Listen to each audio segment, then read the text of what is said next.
All right, welcome back. We are going to be talking about your sacral chakra today. So, as I'm looking at this poster here, I really like these because there's a lot of affirmations here that you could use to help balance your sacral chakra. A lot of the sacral chakra that I see in my clients and even in my own life has to do with my relationships. It's also my relationship with myself and my personal intimate partner. So if you are having interpersonal relationships or intimate or interpersonal relationship issues or intimacy issues, this will be the chakra that you focus on. So when you're looking at your relationships and you think these could be better or this part of this relationship could be better, focusing on your sacral chakra, you could use these affirmations. Now it's kind of cool because there's so many different things you could do with them. You could make a recording out of them and listen to it at night or when you first wake up during a meditation. You could use these when you are, you could write them in a journal. There's so many different ways that you could be using these affirmations that are right here on this poster. So feel free to check them out and play with them a little bit and kind of get an idea of what it might be, what it might do to help work your sacral chakra out. Sorry, I got a little distracted there. It is represented by the color orange. The element is water. It's located below the navel. Its objective, of course, we talked about is sexuality, the nature of your relationships, freedom from guilt, pleasure, sensation. It's your creativity center and the joys of life. So if you're looking at your life and you're seeing some trouble in your relationships, this will be the chakra to focus on. It deals with pleasure, it's blocked by guilt, and it's balanced with forgiveness. So here we are looking at this poster again. I just love this because it gives us such an idea of what the chakras look like and how beautiful they look when they're balanced.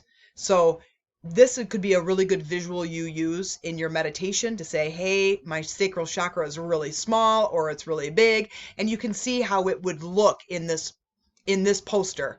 Like my throat chakra that I keep saying sometimes is really, really big. You can see how different that would look in this poster and how you would want them to be as balanced as they possibly can.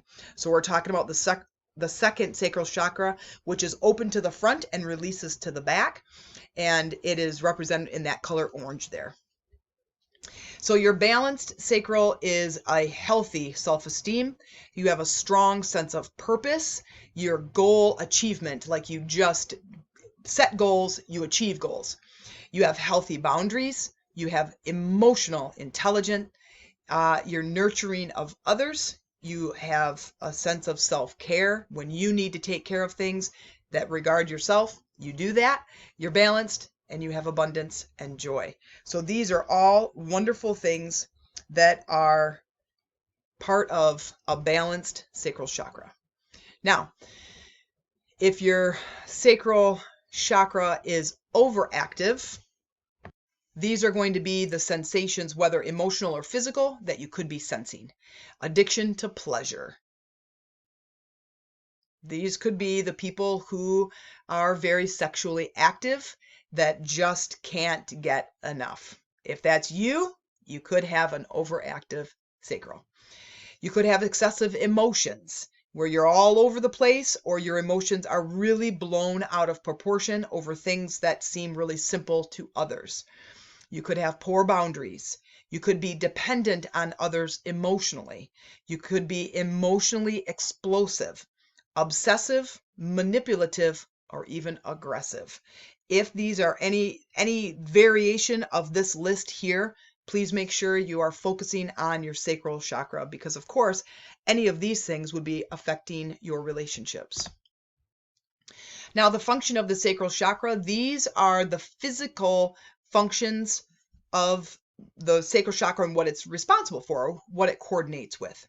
Sexuality, we talked about, creativity, of course, developing relationships, but also keeping those relationships and the balance of what it takes in two people to make a relationship.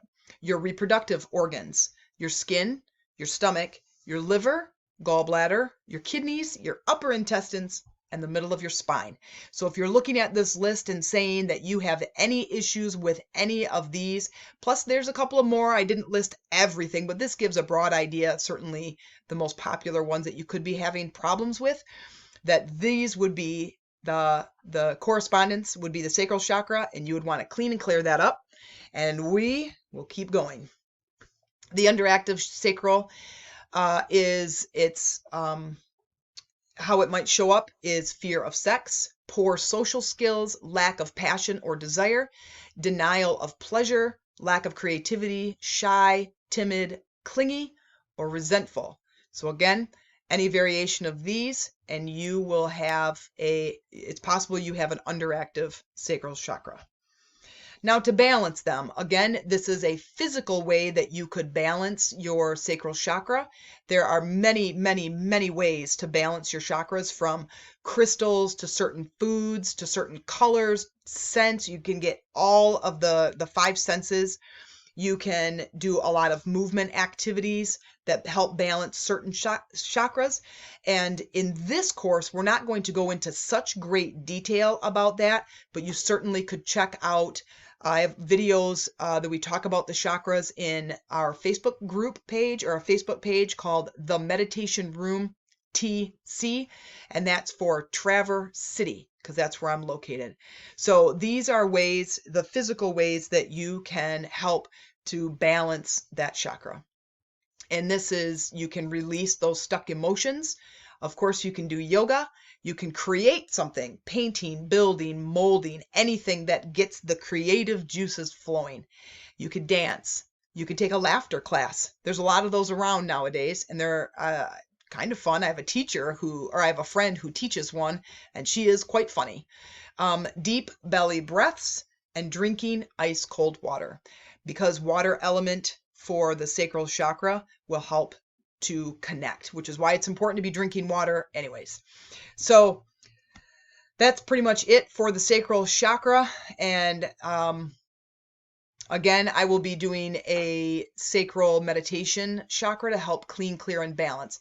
Now, let me just explain to you what I mean when I say clean, clear, and balance. You want to clean it of any stuck energy or any stagnant energy. You want to clear it of any of those negative energies and getting it to spin appropriately, the right amount of speed, like all of the other ones. And balance is you want them to be the same size as all of the other 6 chakras, just like we see in that poster. So join me next time for the solar plexus. That'll be our educational video. And again, more guided meditation. So be blessed and take care of yourself, and I will see you next time.